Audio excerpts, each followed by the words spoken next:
Hello students, myself is Deepak Nadia and welcome at DK classes. So आपका investment fluctuation reserve आपका continue है। उस related मैंने आपके साथ लास्ट लेक्चर में एक क्वेश्चन डिस्कस किया था। नाउ उसी को आगे बढ़ाते हुए एक और क्वेश्चन मैं आपके सामने लाई हूँ। तो बिना टाइम वेस्ट किए हुए अपनी वीडियो को स्टार्ट करते हैं। बट वीडियो स्टार्ट करने से पहले मेरे चैनल को लाइक शेयर सब्सक्राइब करना ना भूलें and don't forget about the bell icon. Okay, तो आज मैंने क्वेश्चन लिया है क्वेश्चन नंबर 56। इस क्वेश्चन में आपके एक्यूमुलेटिव प्रॉफिट जो मैं आपके साथ वर्कमैन रिजर्व डिस्कस कर चुकी हूँ, जनरल रिजर्व डिस्कस कर चुकी हूँ, लायबिलिटीज के आइटम जो होते हैं, आपके एसेट्स का आइटम जो होते हैं वो डिस्कस कर चुकी है, accumulative profit and losses discuss कर चुकी हूँ। तो आज एक मिक्स क्वेश्चन है जिसमें आपको एक्यूमुलेटिव प्रॉफिट एंड लॉस भी मिलेंगे एंड इन्वेस्टमेंट भी मिलेगा एंड देन वर्कमैन भी मिलेगा। Got it? तो देखते हैं क्वेश्चन में आपका क्या बोला गया है। सी question number 56। A, B and C were partners in a firm sharing profits and losses in the ratio 2:1। तीन पार्टनर है A, B, C, उनका ओल्ड रेशियो है 2:1। जब बैलेंस शीट आई आपके सामने 31 मार्च 2018 की, तो आपको क्या क्या लायबिलिटी साइड आइटम मिले? एक तो क्रेडिटर्स, सेकेंड आपका बिल्स पेबल, थर्ड आपका जनरल रिजर्व, फोर्थ आपका वर्कमैन कंपनसेशन रिजर्व, फिफ्थ आपका investment fluctuation reserve and last में आपकी कैपिटल जो ए बी सी की प्रेजेंट की गई है। एसेट साइड देखें तो एसेट साइड आपके क्या है? Cash and bank, debtors, stock, investment जिसकी मार्केट वैल्यू भी आपको प्रेजेंट है, plant and machine and profit and loss account.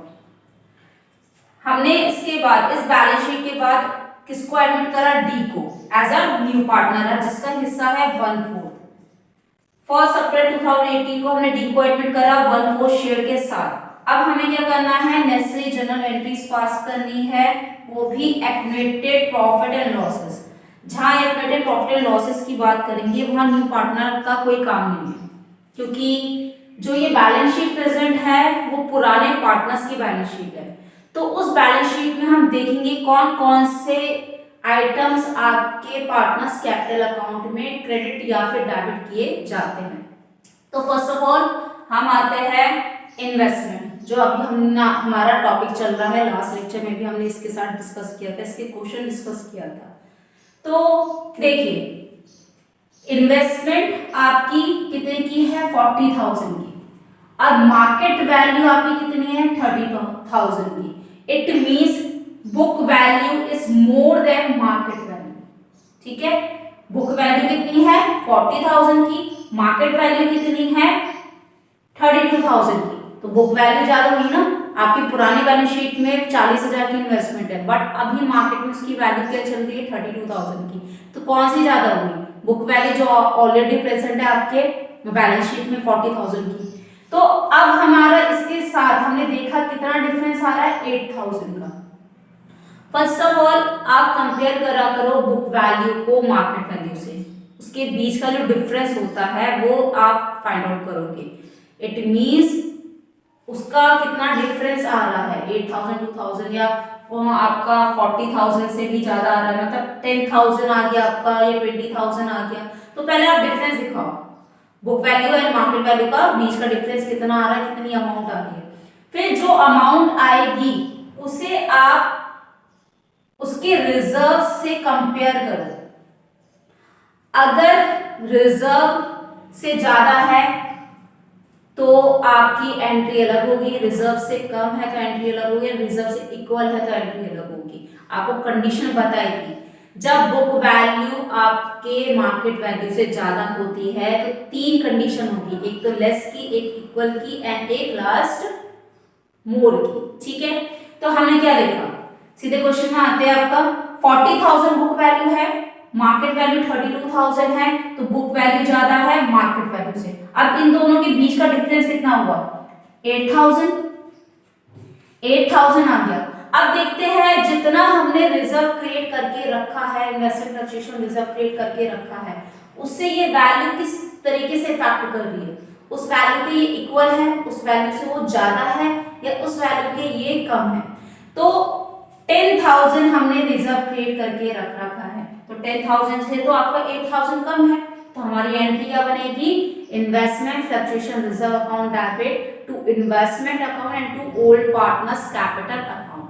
तो हमारी पहली एंट्री हो गई investment fluctuation reserve account debit to investments account and to A's capital account, to b's capital account, to c's capital account, क्योंकि हमारा reserve ज्यादा है और इन्वेस्टमेंट कम की हो रही है, तो उस कंडीशन में जितना बचा हुआ अमाउंट होता है वो आपका क्रेडिट किया जाता है ओल्ड पार्टनर्स में। तो यहाँ पर भी value of investment brought down to market value, आपकी क्या हो रही है, जो इन्वेस्टमेंट की वैल्यू है मार्केट वैल्यू से कम हो रही है, इस वजह से आपकी ये एंट्री पास की जाएगी। ओके, तो अब हमारी इन्वेस्टमेंट की तो एंट्री हो गई। अब आते हैं हमारे पास क्रेडिटर को हम डिस्ट्रीब्यूट करते नहीं करते पार्टनर्स में, बिल्स पेबल को हम डिस्ट्रीब्यूट करते नहीं करते पार्टनर्स में, जनरल रिजर्व इसको हम डिस्ट्रीब्यूट करते हैं, वर्कमैन कंपनसेशन इसको हम डिस्ट्रीब्यूट करते हैं, इन्वेस्टमेंट की एंट्री हम अलग से कर चुके हैं। तो उसके बाद कैपिटल की बात करें तो कैपिटल भी डिस्ट्रीब्यूट नहीं होता है, तो लायबिलिटीज आइटम जो आपके ये जनरल रिजर्व है, वर्कमैन कंपनसेशन रिजर्व है, तो इसकी अब हम एंट्री पास करेंगे। सिर्फ दो ही आइटम्स है जो पार्टनर्स में डिस्ट्रीब्यूट किए जाते हैं, पार्टनर्स में आपके क्रेडिट किए जाते हैं। तो हमारी एंट्री क्या बनेगी, general reserve account debit workman compensation reserve account debit to old partners capital account. तो general reserve account debit workman compensation reserve account debit to A's capital account, to b's capital account, to c's capital account. बार बार मैं ये बोल रही हूँ कि जो पुरानी बैलेंस शीट है उसको जो अमाउंट होगी वो ओल्ड रेशो में ही ट्रांसफर की जाएगी, न्यू रेशो में या सिग्निफाइजिंग रेशो में ट्रांसफर नहीं की जाएगी। Got it? तो ये जितने भी पुरानी बैलेंस शीट के आइटम्स है वो सारे ओल्ड रेशो में ही ट्रांसफर किए जाएंगे। तो जनरल रिजर्व हमारे पास कितना है, 40,000 का, वर्कमैन कंपनसेशन कितना है, 35,000 का। तो हमने 75,000 हमारा टोटल आया, हमने उसे किस रेशो में डिस्ट्रीब्यूट कर दिया, 2:1। It means 30,000, 30,000 and 15,000। ओके, तो लायबिलिटीज तो हमारा कंप्लीट हो गया। अब आता है asset side. Cash in bank आपका बढ़ता है पार्टनर्स में नहीं, डेटर्स भी नहीं होता क्योंकि आपके करंट एसेट्स हो गए, स्टॉक भी नहीं होता, इन्वेस्टमेंट की कैलकुलेशन हम कर चुके हैं, प्लांट एंड मशीनरी भी आपके पार्टनर्स कैपिटल अकाउंट में नहीं जाता है। प्रॉफिट एंड लॉस अकाउंट ये एक तरीके का लॉस है, जो लायबिलिटी साइड आइटम होते हैं वो आपके प्रॉफिट होते हैं, और जो यहाँ आपके एसेट साइड आइटम होते हैं वो लॉस कहलाते हैं। तो प्रॉफिट एंड लॉस अकाउंट आपका पार्टनर्स कैपिटल अकाउंट में ट्रांसफर किया जाता है। तो इसकी एंट्री क्या होगी, old partners capital account debit to profit and loss account. तो it means A's capital account debit, b's capital account debit, c's capital account debit to profit and loss account. 20,000 था आपका, हमने किस रेशो में, old ratio में transfer कर दिया, आपका डिस्ट्रीब्यूट कर दिया, तो 8,000, 8,000, 4,000। Got it? बस सिंपल आपको जनरल एंट्रीज ऐसे ही पास करनी है, और जनरल एंट्रीज बहुत ज्यादा इंपॉर्टेंट है क्योंकि कभी कभार ऐसा होता है कि बोर्ड के एग्जाम में अकाउंट्स बनाने से ज्यादा जनरल एंट्रीज आ जाती है। एक बार आ रखा है, एक क्या कई बार आ रखा है आपके 2018 या 2019 ऐसी एक बोर्ड के एग्जाम में आ रखा है कि उस पेपर में कोई अकाउंट मुश्किल से बना होगा, सारी जनरल एंट्रीज आ रही थी, चाहे वो एडमिशन से रिलेटेड हो, चाहे वो शेयर से रिलेटेड हो, चाहे आपके किसी और से रिलेटेड हो। तो जनरल एंट्रीज आपको बाय हार्ट लर्न करनी है, इसलिए आपको समझाने के लिए, अच्छे तरीके से समझाने के लिए मैं क्वेश्चन भी सॉल्व करवा रही हूँ ताकि आपको और अच्छे से समझ में आ जाए।